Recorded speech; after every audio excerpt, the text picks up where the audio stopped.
जय हिंद दोस्तों, नमस्कार। दोस्तों, आज हमारी जो क्लास है वो संविधान का जो भाग 5 है उससे संबंधित होने वाली है और हम उसी में आप लोगों को राष्ट्रपति से स्टार्टिंग करेंगे और राष्ट्रपति के बारे में पढ़ाएंगे। लेकिन उससे पहले हम आप लोगों को ये बता दें कि जो हमारा संघ है उसमें क्या क्या होता है और किस आर्टिकल में उसके बारे में दिया गया है। कार्यपालिका में क्या होता है, न्यायपालिका में क्या होता है और व्यवस्थापिका में क्या होता है। तो सारी तीनों चीज़ें जो हैं उनके बारे में आप लोगों को बताएंगे। दोस्तों, तो आप हमारे यूट्यूब चैनल को सब्सक्राइब कर लें और संविधान या हिस्ट्री या किसी भी मतलब टॉपिक पे आप अगर क्लासेस लेना चाहते हैं किसी भी कॉम्पिटिटिव एग्जाम के लिए, तो आप लोगों के लिए हमारा चैनल बहुत महत्वपूर्ण है, इसे सब्सक्राइब जरूर कर लें। ठीक है दोस्तों, आइए हम आज की क्लास स्टार्ट करते हैं। आज की क्लास जो है हमारी दोस्तों भाग 5 से संबंधित है। जो संविधान का भाग 5 है, आर्टिकल मतलब भाग 5 है, आर्टिकल 52 से लेके 151 तक आज हम देखेंगे दोस्तों क्या क्या दिया गया है और इसमें क्या क्या कहा गया है। दोस्तों, जो भाग 5 है उसमें संघ का वर्णन किया गया है, जो यूनियन है हमारा, सेंट्रल है या यूनियन जो है उसका वर्णन किया गया है। तो उसके बारे में आज पढ़ेंगे हम। और यूनियन का वर्णन कितने आर्टिकल में किया गया है दोस्तों? 52 से लेके 151 तक सारी चीज़ें हैं। पहले एग्जीक्यूट कार्यपालिका, फिर विधायिका, फिर न्यायपालिका, सारी चीज़ें दी गई हुई हैं। ठीक है। तो दोस्तों, अगर आप लोगों को बता दें कि अगर संविधान की बात करें तो संविधान का सबसे बड़ा भाग है ये।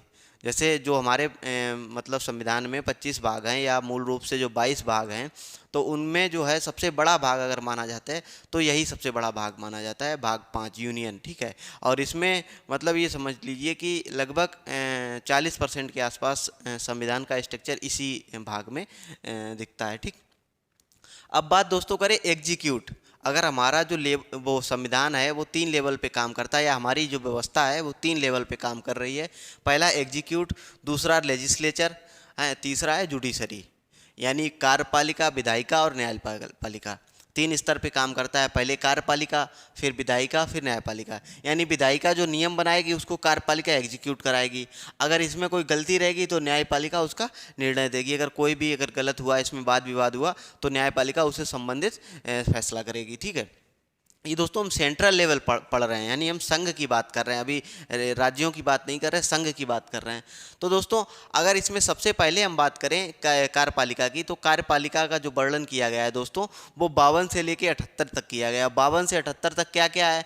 भारत का राष्ट्रपति, उपराष्ट्रपति, प्रधानमंत्री, मंत्रिपरिषद या भारत का महान्यायवादी, नियंत्रक एवं महालेखा परीक्षक, इनका वर्णन किया गया है। विधायिका की अगर बात करें तो उसमें दोस्तों संसद है और इसके बाद संसद में लोकसभा, राज्यसभा, प्रेसिडेंट। और न्यायपालिका की बात करें तो उसमें सर्वोच्च न्यायालय है, तो यानी सुप्रीम कोर्ट। तो इनका वर्णन किया गया। अब हम इन्हें ये देखेंगे किस आर्टिकल में क्या क्या वर्णन किया गया है। जैसे राष्ट्रपति है, किस आर्टिकल में है, कितने से कितने लेकर आर्टिकल तक राष्ट्रपति का वर्णन है। ठीक है। और तो अगर भारत के राष्ट्रपति की बात करें दोस्तों, तो भारत का जो राष्ट्रपति है उसका आर्टिकल 52 से लेके 62 तक वर्णन है। भारत के राष्ट्रपति के का जो वर्णन है आर्टिकल 52 से लेके 62 तक है दोस्तों। ठीक है। इसी में इसकी जो इसका निर्वाचन होगा या मतलब इसका जो राष्ट्रपति का चुनाव होगा वो इसी में है, 52 से लेके 62 तक। इसी में इसकी शक्तियों के बारे में बात की गई है, इसमें जो इसके पावर हैं सभी चीज़ें इसी में बता दी गई हैं। ठीक है।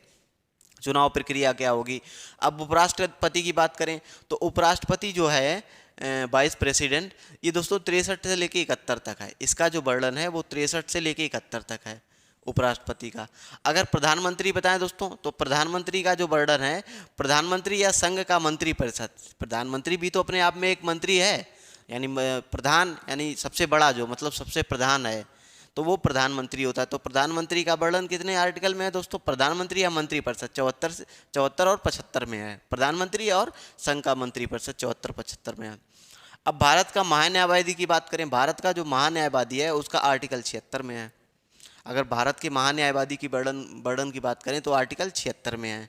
इसके बाद अगला है दोस्तों नियंत्रक एवं महालेखा परीक्षक। नियंत्रक एवं महालेखा परीक्षक है जो उसका वर्णन है आर्टिकल 148 से लेके 151 तक। आर्टिकल 148 से लेके 151 तक। तो ये कार्यपालिका के हैं। पहले है राष्ट्रपति है आर्टिकल 52 से लेके 62 तक। उपराष्ट्रपति है 63 से लेके 71 तक। प्रधानमंत्री एवं संघ का मंत्रिपरिषद है 74-75 में। भारत का महान्यायवादी है 76 में। नियंत्रक एवं महालेखा परीक्षक है 148 से 151 में।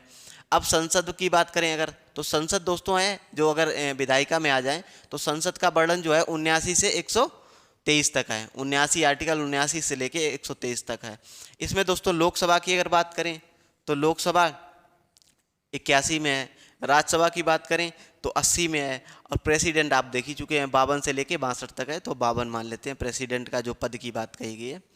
तो दोस्तों अगर जैसे लोकसभा है या राज्यसभा है तो ये दोनों संसद के अंग हैं, और राष्ट्रपति को भी संसद का अंग माना जाता है। तो तीनों का वर्णन 81 में, 81, 80, 81 और 52 में है, ठीक है।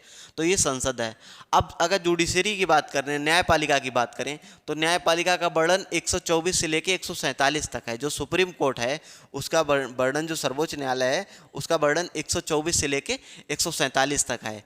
तो ये तीनों हमारे स्तर पे काम करती हैं सरकारें, और ये भाग 5 में इसका वर्णन किया गया है। तो अब हम सबसे पहले स्टार्टिंग करेंगे राष्ट्रपति से।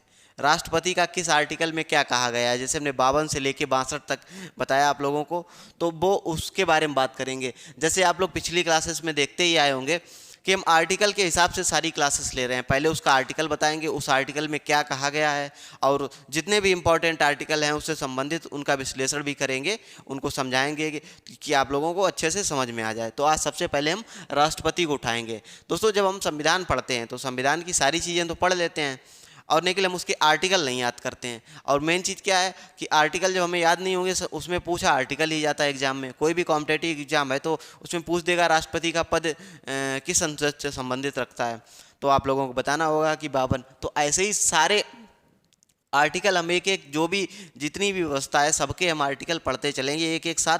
तो सबसे पहले हमारा क्या, राष्ट्रपति होगा, फिर उपराष्ट्रपति पढ़ेंगे, फिर प्रधानमंत्री, भारत का महान्यायवादी, ऐसे करके फिर विधायिका पे आ जाएंगे, लोकसभा, राज्यसभा, प्रेसिडेंट, फिर न्यायपालिका, सर्वोच्च न्यायालय। तो ये भाग 5 इस तरीके से खत्म करेंगे। फिर इसके बाद भाग 6 पे आ जाएंगे। जैसे अभी हमने आप लोगों को शुरुआत में सारे भाग बताए, फिर सारे भागों के आर्टिकल बताए कि कितने से कितने लेकर आर्टिकल हैं भाग में। तो अब हम दोस्तों राष्ट्रपति को पढ़ेंगे। आइए दोस्तों देखते हैं हम राष्ट्रपति के बारे में। जो राष्ट्रपति हमने अभी बताया भाग 5 में जो जो चीज़ें होती हैं कि राष्ट्रपति होता है, उपराष्ट्रपति होता है, और संसद के बारे में बताया, लोकसभा, राज्यसभा, और जितनी चीज़ें बताई। लेकिन अब हम सबसे पहले स्टार्टिंग कर रहे हैं राष्ट्रपति से, कि राष्ट्रपति किस अनुच्छेद से लेके किस अनुच्छेद में दिया गया और उस अनुच्छेद में क्या कहा गया। राष्ट्रपति का जो उल्लेख है 52 से लेके 62 तक किया गया है दोस्तों, ठीक है। तो इसमें सारी चीज़ें उसके बारे में बताई गई हैं। अब हम आर्टिकल 52 देखते हैं। सबसे पहले आप लोग सभी जानते होंगे कि भारत में एक राष्ट्रपति होता है। यही आर्टिकल 52 में कहा गया है कि भारत का एक राष्ट्रपति होगा, ठीक। संविधान के आर्टिकल 52 है, उसमें कहा गया है कि भारत का एक राष्ट्रपति होगा। अब दोस्तों अगर राष्ट्रपति के पद की बात करें तो ये दोस्तों कहाँ से लिया गया, ये यूएसए से लिया गया, यानी अमेरिका से लिया गया। जो राष्ट्रपति का पद है ये अमेरिका से लिया गया है, यूएसए। राष्ट्रपति का पद है यूएसए से लिया गया। और दोस्तों राष्ट्रपति को भारत का सर्वोच्च नागरिक माना जाता है, इसका भारत का प्रथम नागरिक माना जाता है, यानी ठीक है, जो राष्ट्रपति है उसको भारत का प्रथम नागरिक माना जाता है। यही आर्टिकल 52 में कहा गया है। तो आर्टिकल 52 समझ लीजिए कि भारत का एक राष्ट्रपति होगा, इसका पद अमेरिका से लिया गया है, और ये भारत का प्रथम नागरिक होता है राष्ट्रपति। अब दोस्तों आर्टिकल 53 की बात कर लेते हैं। 52 में तो पद की बात की गई, राष्ट्रपति होगा। अब 53 में क्या कहा गया है कि संघ की कार्यपालिका की शक्तियां राष्ट्रपति में निहित होंगी, क्योंकि ये कार्यपालिका का हेड होता है, ठीक है। राष्ट्रपति जो है ये कार्यपालिका का हेड होता है, इसलिए कार्यपालिका की सारी शक्तियां जो है इसमें निहित होंगी, राष्ट्रपति में निहित होंगी। अब दोस्तों आर्टिकल 54 देख लेते हैं। 54 में क्या कहा गया, राष्ट्रपति का निर्वाचन। राष्ट्रपति का निर्वाचन की बात की गई आर्टिकल 54 में। इसका निर्वाचन किस तरीके से होगा इसमें दोस्तों, इसका निर्वाचन होगा लोकसभा, राज्यसभा तथा विधानसभा और तथा दिल्ली और पौंडीचेरी की विधानसभा। ये सारे सदस्य मिलकर, इसके जो निर्वाचित सदस्य हैं वो मिलकर राष्ट्रपति के निर्वाचन में भाग लेते हैं और वो वोट करते हैं। तो उस तरीके से राष्ट्रपति का निर्वाचन होता है। कौन कौन भाग लेता है दोस्तों, लोकसभा, राज्यसभा, विधानसभा, दिल्ली और पांडिचेरी की विधानसभा के निर्वाचित सदस्य इसमें भाग लेते हैं। लोकसभा, राज्यसभा, विधानसभा, दिल्ली और पांडिचेरी की विधानसभा के निर्वाचित सदस्य इसके चुनाव में भाग लेते हैं, निर्वाचित सदस्य भाग लेते हैं, ठीक। ये आर्टिकल 54 में कहा गया। आर्टिकल 54 में राष्ट्रपति के निर्वाचन की बात कही गई। आर्टिकल 55 की बात करें अगर, आर्टिकल 55 में दोस्तों राष्ट्रपति के निर्वाचन की प्रक्रिया की बात की गई है। दोस्तों अगर राष्ट्रपति के निर्वाचन प्रक्रिया की बात करें तो ये दोस्तों आयरलैंड से ली गई है। इस प्रक्रिया का नाम क्या है दोस्तों? एकल संक्रमणीय मतदान पद्धति। एकल संक्रमणीय मतदान पद्धति। जो आर्टिकल क्या नाम 55 है, 55 में कहा गया है एकल संक्रमणीय मतदान पद्धति के द्वारा राष्ट्रपति का निर्वाचन होगा। ये इसके राष्ट्रपति के निर्वाचन की प्रक्रिया ये कहाँ से ली गई है दोस्तों? आयरलैंड से। अगर राष्ट्रपति के पद हमने जैसे बताया यूएसए से लिया गया, इसके निर्वाचन की प्रक्रिया आयरलैंड से ली गई। अब दोस्तों जो ये 55 आर्टिकल है इसके बारे में हम विस्तार से पढ़ेंगे। अभी पूरी निर्वाचन प्रक्रिया बताएंगे कि कैसे कैसे इसका निर्वाचन होता है, किस तरीके के लिए राष्ट्रपति पद के लिए कोई अपना नामांकन कराता है, पर्चा भरता है जिसे बोलते हैं। तो उसका दोस्तों हम पढ़ेंगे कि किस तरीके से कौन कौन सदस्य जो है उसको निर्वाचन के लिए एलिजिबल हैं, तो ये अलग से देखेंगे। और यही अगर आर्टिकल 53 की बात करें, जो राष्ट्रपालिका की जो शक्तियां हैं उनके बारे में भी एक अलग से हमारा सेपरेट वीडियो आएगा, उसमें आपको इसके बारे में बताएंगे। तो ये दोनों आप टेंशन ना लीजिए, इन दोनों की पूरी विस्तार से हम समझाएंगे। निखिल आप 52 और 54 समझिए। इसके बाद 56 देखिए, आर्टिकल 56 में क्या कहा गया? राष्ट्रपति का कार्यकाल। राष्ट्रपति का कार्यकाल कितने वर्ष होगा दोस्तों? 5 वर्ष होगा। अगर इसकी कार्यकाल की बात करें तो ये 5 ईयर होगा। और दोस्तों ये कार्यकाल के दौरान अपना इस्तीफा दे सकता है। इस्तीफा किसे दे सकता है? ये दोस्तों उपराष्ट्रपति को इस्तीफा दे सकता है, वाइस प्रेसिडेंट। ये वाइस प्रेसिडेंट को अपना इस्तीफा सौंप सकता है। अगर इसे कोई दिक्कत है या कोई प्रॉब्लम है, राष्ट्रपति के पद पर नहीं रहना चाह रहा है, तो ये अपना उपराष्ट्रपति को इस्तीफा दे सकता है। अब आर्टिकल 57 की बात करें, आर्टिकल 57 में राष्ट्रपति के पद के लिए पुनः निर्वाचन की बात की गई है। जो आर्टिकल 57 है उसमें राष्ट्रपति के पद के लिए पुनः निर्वाचन की बात की गई है। जैसे अमेरिका है, अगर अमेरिका की बात करें जहां से हमारे राष्ट्रपति का पद लिया गया है, वहां की बात करें तो अधिकतम कोई राष्ट्रपति 2 बार रह सकता है। पहले दोस्तों कई राष्ट्रपति 4-4 बार रहे हैं, लेकिन अब वहां एक कानून ला दिया गया है कि वो अधिकतम 2 कार्यकाल तक राष्ट्रपति रह सकता है। वो भी जैसे कोई उपराष्ट्रपति और राष्ट्रपति बन गया राष्ट्रपति की मृत्यु या किसी वजह से, तो दोस्तों 2 साल से अगर ज़्यादा उपराष्ट्रपति वाला राष्ट्रपति रहा है तो दोस्तों वो भी कार्यकाल मान लिया जाएगा। इसलिए 2 कार्यकाल, अधिकतम 2 कार्यकाल, ठीक है, राष्ट्रपति रह सकता है अमेरिका में। लेकिन भारत में दोस्तों ऐसी कोई बात नहीं कही गई है। लेकिन यहाँ भी ज़्यादातर लोग 2 ही बार राष्ट्रपति रहे हैं, लेकिन एक सिर्फ राष्ट्रपति हैं डॉक्टर राजेंद्र प्रसाद, वो 3 बार राष्ट्रपति रहे हैं। अगर अपनी पूरी उसमें 3 बार राष्ट्रपति रहे हैं तो वो डॉक्टर राजेंद्र प्रसाद रहे हैं, ठीक है, डॉक्टर राजेंद्र प्रसाद दोस्तों 3 बार रहे हैं। बाद बाकी 2 बार रहे हैं, कई लोग 2 बार राष्ट्रपति रहे हैं। लेकिन अब दोस्तों ये 57 में तो राष्ट्रपति के पद के लिए पुनः निर्वाचन कर दिया गया। अब 58 में अगर बात करें तो राष्ट्रपति पद की योग्यताएं, जो राष्ट्रपति के पद की योग्यताएं होंगी, तो इसकी योग्यता क्या होगी दोस्तों? ये भारत का नागरिक हो, भारत का नागरिक हो, इसकी आयु अधिकतम 35 वर्ष हो, लाभ के पद पर ना हो। लाभ का पद मतलब क्या है दोस्तों? कि ये किसी कोई जॉब ना कर रहा हो, या किसी लोकसभा, राज्यसभा, विधानसभा का सदस्य ना हो, ठीक है, इनकी सदस्य ना हो, मतलब योग्यता रखता हो ना। जैसे ये बात कही गई लोकसभा सदस्य बनने की योग्यता रखता हो, लेकिन इस समय करंट में सदस्य नहीं होना चाहिए। ये लाभ के पद पर ना हो। तो लाभ का पद यही है कि वो किसी जॉब या सरकारी नौकरी में ना हो, ठीक है। अब आर्टिकल 59 की बात करें, 58 समझ गए आप? योग्यताएं क्या हैं? भारत का नागरिक हो, आयु 35 वर्ष हो, लाभ के पद पर ना हो, और लोकसभा सदस्य बनने की योग्यता रखता हो। ये राष्ट्रपति पद के लिए योग्यताएं हैं, ठीक है। आयु कितनी होगी? 35 वर्ष होगी।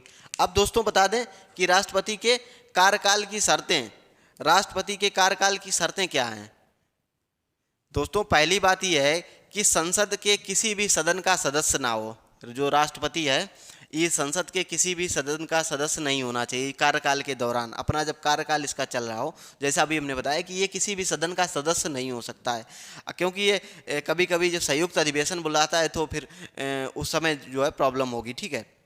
तो ये किसी भी सदन का सदस्य नहीं होता है। और अगर बात करें दोस्तों कि ये वेतन भत्तों में इसके कोई भी कमी नहीं की जा सकती है। कार्यकाल के दौरान इसके वेतन भत्तों में कोई भी कमी नहीं की जा सकती है।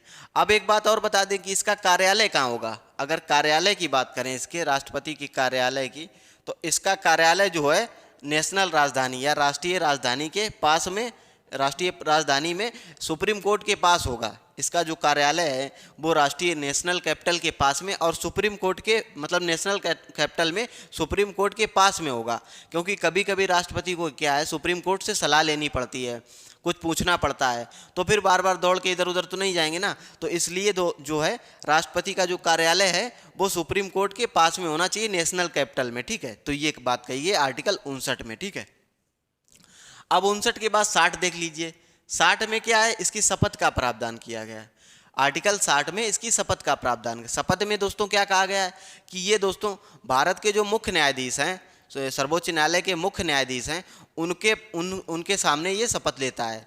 और दोस्तों अगर वो उपस्थित नहीं है किसी वजह से, अगर वो हैं तब तो कोई दिक्कत नहीं, अगर वो उपस्थित नहीं है तो जो वरिष्ठतम न्यायाधीश होगा, सुप्रीम कोर्ट का वरिष्ठतम न्यायाधीश होगा, उसके सामने शपथ लेंगे।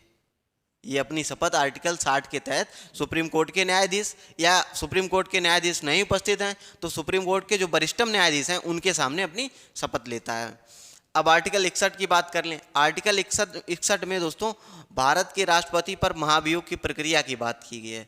जो भारत के राष्ट्रपति के ऊपर महाभियोग की प्रक्रिया लगाई जाती है, जैसे इसने कभी संविधान का उल्लंघन कर दिया, संविधान का उल्लंघन कर दिया तो उसके ऊपर महाभियोग चलाया जाता। महाभियोग होता क्या है, राष्ट्रपति को उसके पद से निष्कासित करने या उसके पद से निलंबित करने की जो प्रक्रिया है, हटा देने की प्रक्रिया है, वो दोस्तों महाभियोग कहलाती है, ठीक है।